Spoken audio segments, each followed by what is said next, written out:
blah blah blah blah blah blah blah blah blah blah blah blah blah blah blah blah blah. Hello, welcome back to another episode of Sofubi Sit Down. And look what I got. I got a big box, big old box full of various items that I have ordered at various points throughout the year that have now come in as a Christmas gift to myself, apparently. So we're going to take a look at this awesome box. What's in the box? Let's see. Hey, Casey Jones. He's back in NECA form. This is the Casey Jones based on the Mirage Comics Teenage Mutant Ninja Turtle run, not the cartoon or the Archie comics. As you can see, looks quite cool, but we're not looking at him. You guys don't care about that. You're here for Godzilla. But we also got this, Renette. She was also in the comics. She's like a time wizard chick, and she's awesome. And she's also in the Mirage comics. Renette. Cool. I'm not looking at her either. Go over here. Oh, God. What else we got in this box? Let's see. Oh, goody. Look at this. Look at this. Look at that. Yeah. Destroyer. Super7 Destroyer. Yeah, buddy. Yeah, buddy. Actually, we're not going to look at that either. Not today. Not today. Today, we're going to look at this. The Godzilla 1200 degree Celsius Marina. I don't know. What am I, a European? It's Fahrenheit. In America, we speak American. It's Fahrenheit. 1200 degrees centigrade Celsius Godzilla. Meltdown Godzilla. So we're going to take a look at him today because I don't want to look at both at the same time. Mostly because I don't want to do another 30-minute long video. I'd like to break it down into two shorter videos. So that's the goal. So with that in mind, I will shut up and I will get him out of his packaging and I will play with him for 5 minutes or so, and then we will reconvene right back here, actually over there. But in the meantime, you should like and you should subscribe, and then we will do the thing. Okay, goodbye.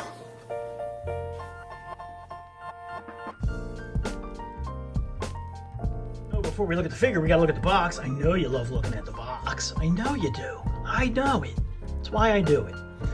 From the box, 1200 degrees centigrade Godzilla. Super7, ages 14 and up, 1200 degrees centigrade Godzilla. 1995 there on the bottom of the box. The side of the box has melting flesh. Back of the box, Godzilla vs. Destroyer with more melting flesh. Contents is one figure and accessories with accessories. Yes. Top of the box, Ultimates, Godzilla. Very, very, very, very simplistic packaging, but it's fine. It gets the job done. On the back of the box, you have a description of Godzilla vs. Destroyer from 1995 and the official poster from said movie, and that is the box. And of course, we need to look at accessories, and in this case, it's just accessory, and it is, there it is, the skull of Godzilla that snaps on. You pop it off the neck, you pop this one on, and I'm not gonna lie, I will not be popping it on in this video because it was a bastard to get on. It was really tight to the point where I was worried I was gonna break it. I actually had to take an X-Acto and widen that a bit and heat it up to get it on. It was not fun. So maybe I'll try it, but I'd like to not. Just trust me, I'll have pictures. It looks cool on there. So yeah, man, it's cool. It looks nice. It's well painted. It's super well sculpted. I'm really, honestly, quite happy with it. It's pretty good. And one of the things that I'm not gonna lie, that I'm very happy about is, look, guys, they figured it out. The mouth opens and closes on a hinge. And there you go. It only took them, what, 17 figures? I'm just kidding. It only took them a lot of figures to figure it out. But they did. Hopefully going forward, They can just, instead of sending multiple heads, they can just, you know, do that. So, good job. Good job, guys. You did it. And it's good, man. That's really nice. I like it. So, yeah, let's take a look at the figure, shall we? Okay, so here he is. And I think he's pretty good. I didn't know what to make of him in the photos. In hand, I like a lot of it. There are some things I don't like. So let's just get right down to business. We'll start with the head. It's a pretty solid head sculpt. A lot of this is done in this sort of a translucent, like orange. A lot of it, the melting effects are all sort of done in that. And I think it's effective. This side I like quite a bit. I think this is pretty cool. The sculpt work on the skull is nice. The mouth doesn't open or close, it's just there. The dead eye socket is cool. Pretty good paint apps there on it. All in all, pretty nice. I do like it. This side is pretty cool. It's pretty gory, so that's pretty nice. What I don't like on it is the eye color that they picked for the eye socket there. It's just sort of weird. Not what I would have gone with there. Just do it black or just paint the eye to match how it looked in the movie. That would be my preference. Working our way down.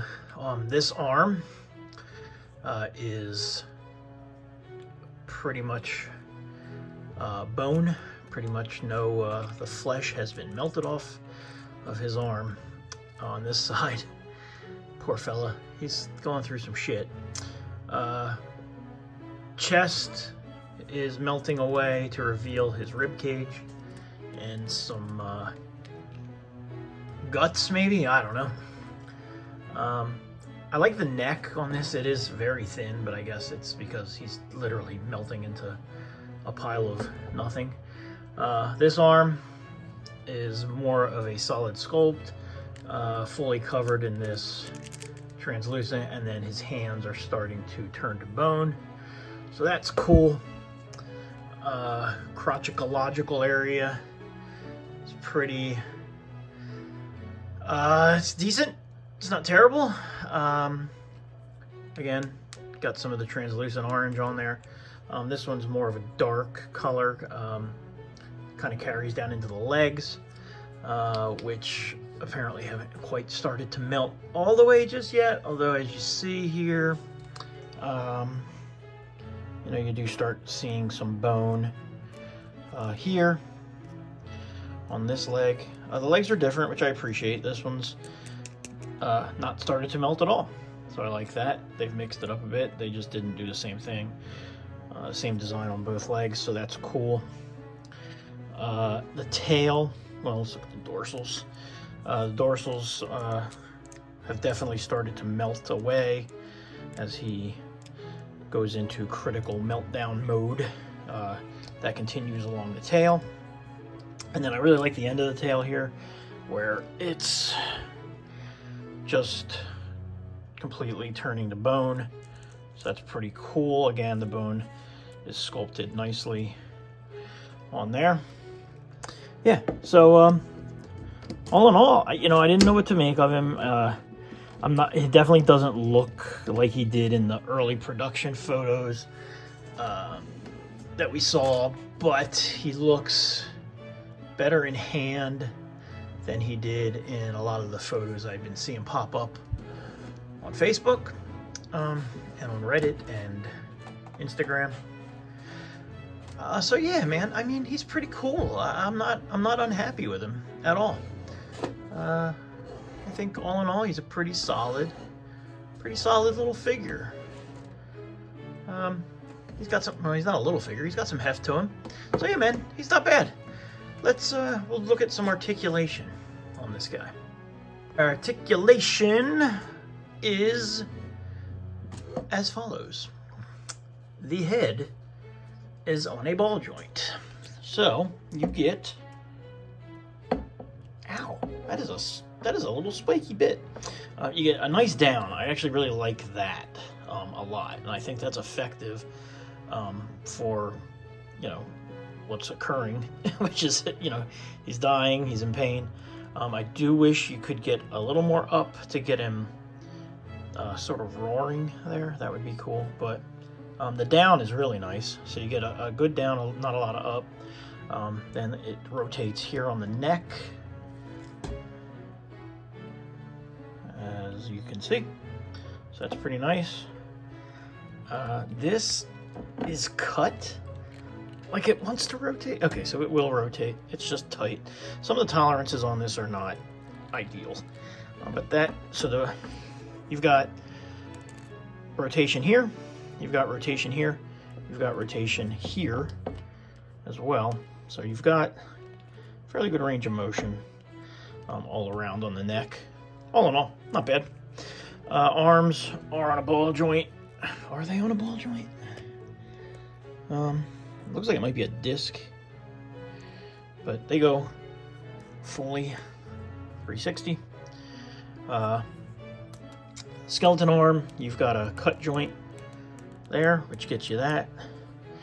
You've got a disc, which gets you way more than 90 degrees, which is cool. That's what you like to see. That you can get fully out straight. And like I said, way more than 90 degrees. So cool.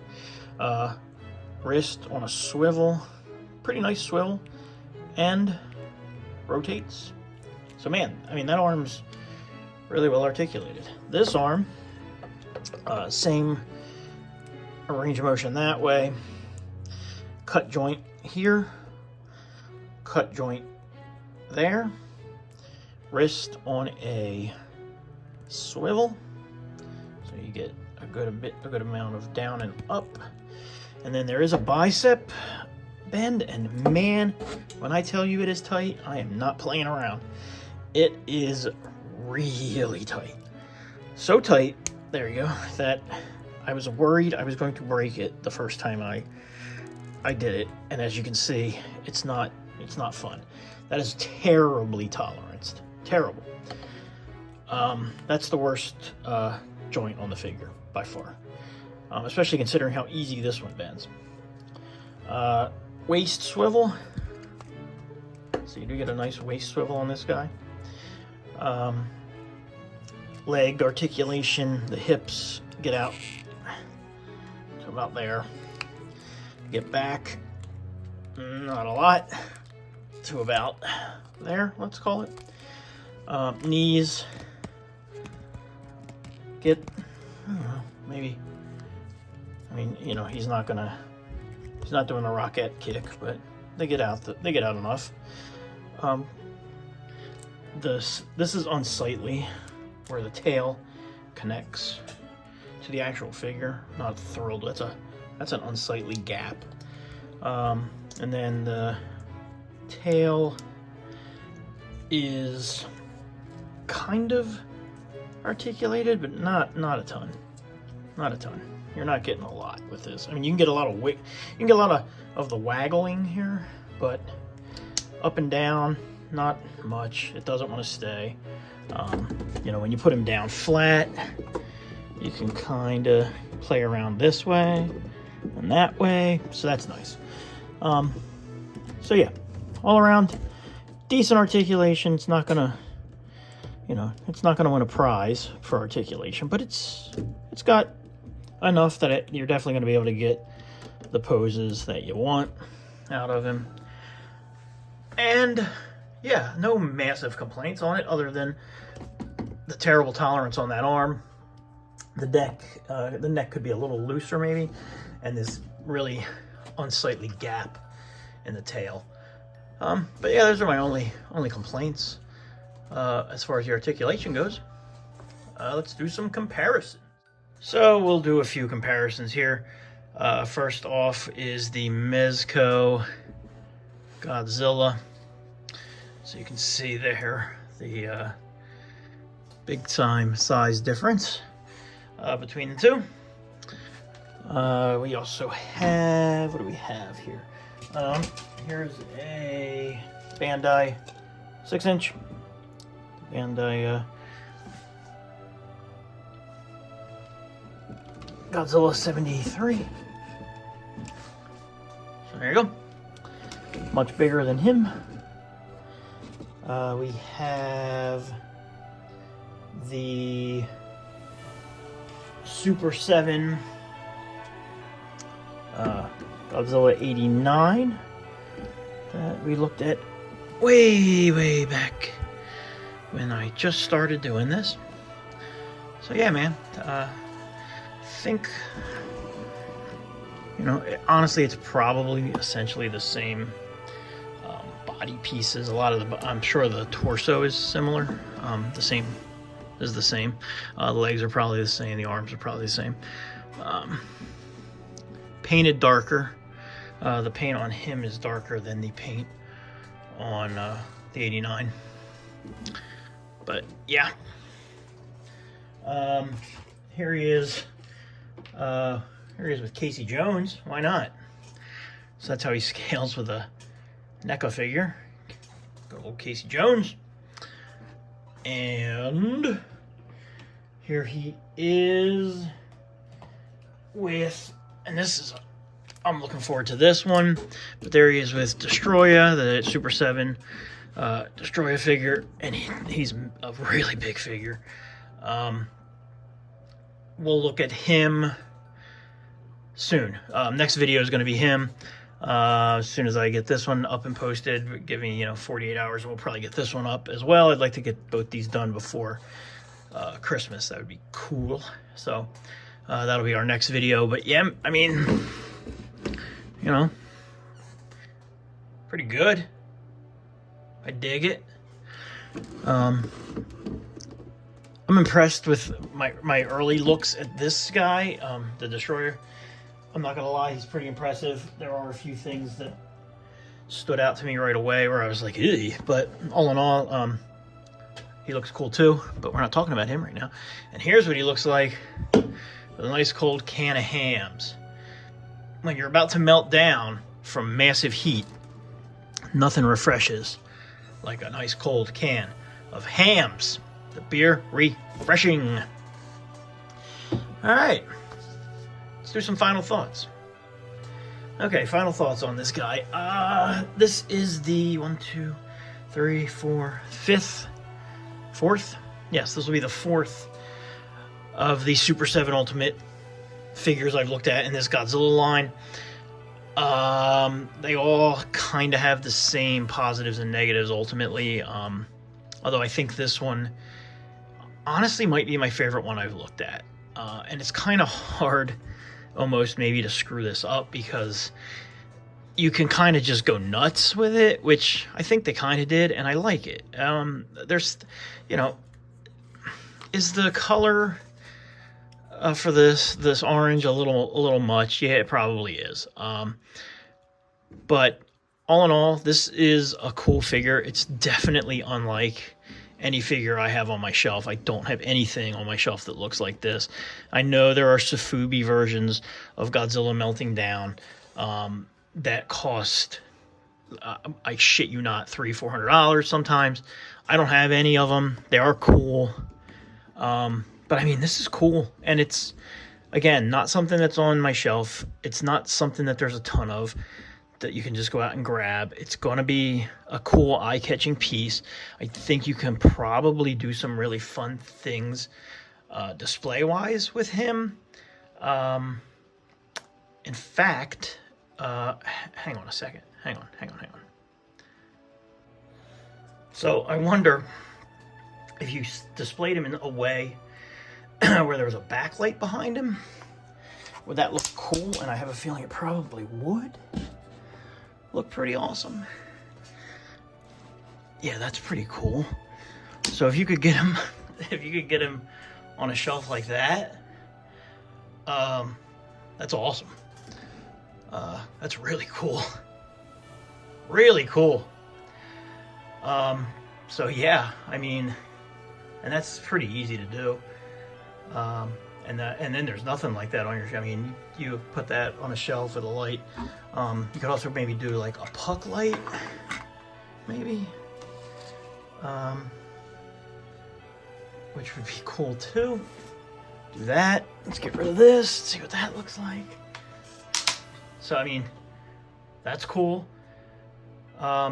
So man, I mean, yeah, those are two cool possibilities there, just because of the way the translucent effects are in him. You know, I think the puck light doesn't shoot up quite far enough. You kind of want it maybe up here more, but I mean, if you could even do it above or have it maybe from the front, I think you could definitely do some cool things with him.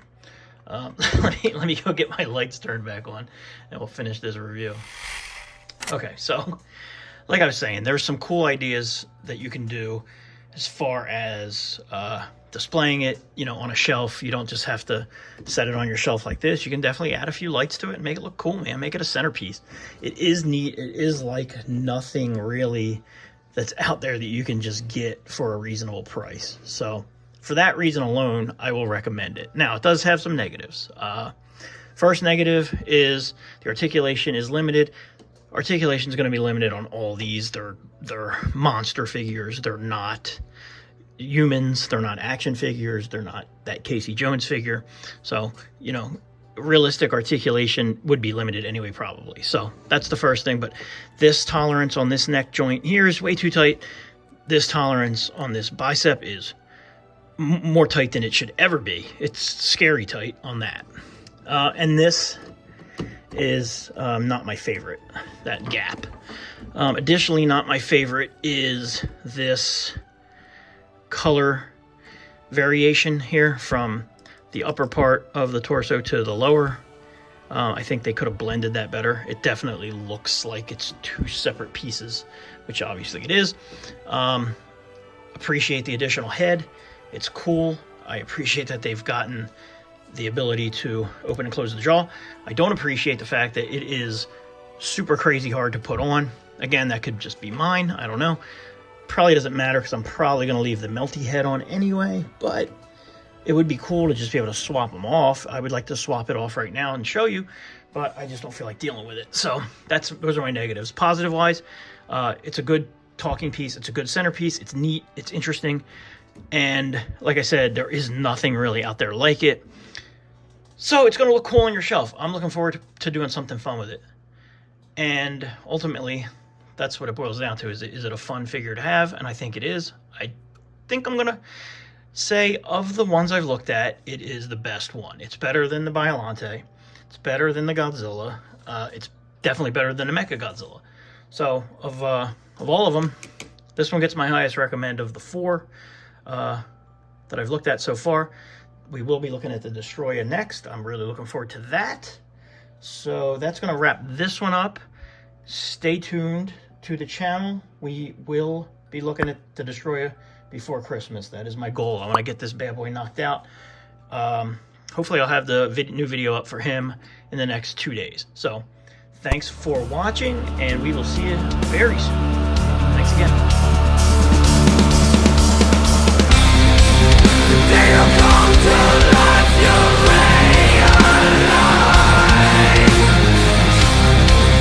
Spreading full slowly.